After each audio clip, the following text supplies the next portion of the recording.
For my Learn Something New project, I decided to learn how to do aerial fitness at Tough Lotus Studio. Aerial fitness is a blend of a variety of different traditions of fitness and performance, including aerial acrobatics, yoga, Pilates, cardio, and most recently, aerial fitness. At Tough Lotus, 2 rigs are used: the aerial gym, which is made of parachute material and composed of a hammock, as well as 3 levels of adjustable straps and handles. The aerial silks, which are typically used in hammock form, are 108 inches long and made of silk. Tough Lotus offers 3 classes. Balanced Lotus focuses more on flexibility and balance. Tough Lotus, which focuses more on muscle endurance in addition to flexibility and balance. And then Iron Lotus, which adds more aerial acrobatics and experimentation to the muscle endurance. I began my journey at Tough Lotus with the Balanced Lotus class, and my first class was an exhilarating yet challenging experience.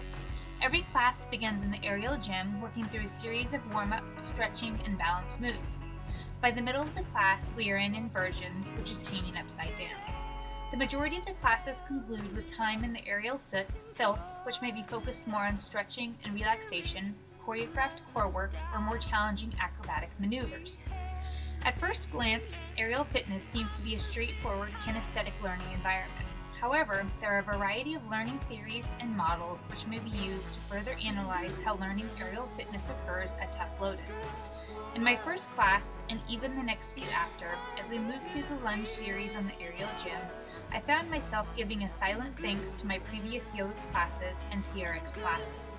While I was moving in a 3D plane of motion, with at least one part of my body suspended in the air at all times, my prior knowledge kicked in, recognizing similarities to moves such as Warrior One. Where I really struggled with the mechanics of some of the moves in the first class, by the second class I could see how the prior knowledge helped me to quickly accommodate, develop new schema, and shift back to assimilation. It was more apparent where students in the class did not have this prior knowledge and were potentially suffering from cognitive overload. The instructor did a pretty good job at providing additional scaffolding when these challenges presented themselves as we moved through the class. There's a special focus paid to transfer throughout the classes and how the many moves we learn all work multiple muscle groups, mimicking functional movement in everyday life. I found through my Learn Something New class in multiple sessions the unexpected positive transfer of additional flexibility in my yoga classes. Early in my classes, I did fall out of the aerial gym while moving into the butterfly pose. This resulted in a fairly significant injury to my right index finger, although it was not broken, thankfully. A negative transfer in regards to forward inversions and my confidence for not falling out in the future. I have since fallen out quite a few more times.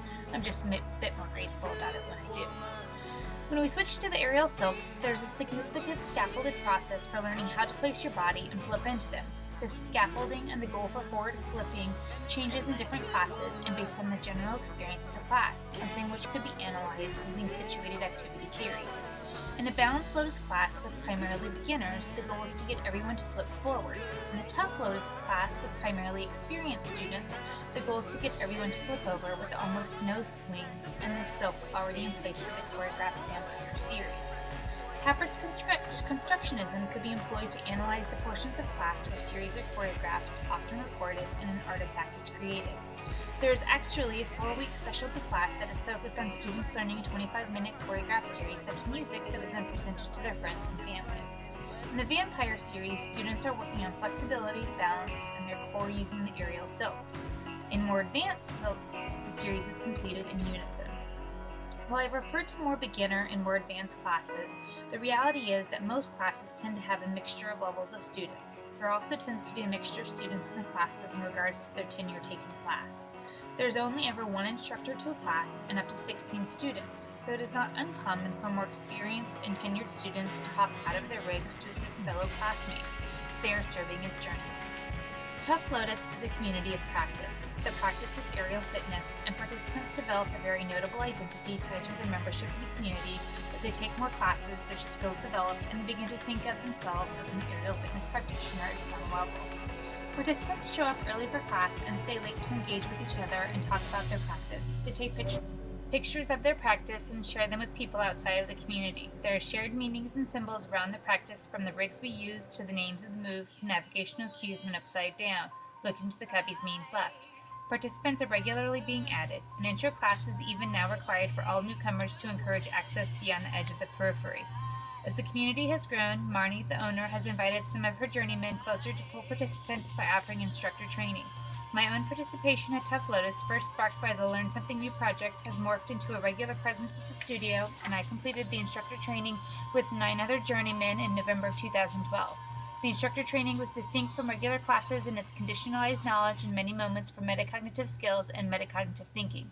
These days, with time limitations, I engage with aerial fitness more often by teaching it than by taking classes. I have found my location in the community of practice has changed how I view the classes, but my practice has also improved significantly because of it. There are a variety of interesting ways in which members of the Tough Lotus community using the rigs as tools overlap with other fitness communities in areas such as yoga, running, and circus. There are some interesting opportunities for analysis using chat. Analysis aside, this has been an incredible Learn Something New, and I am proud to say I'm a part of the aerial fitness community.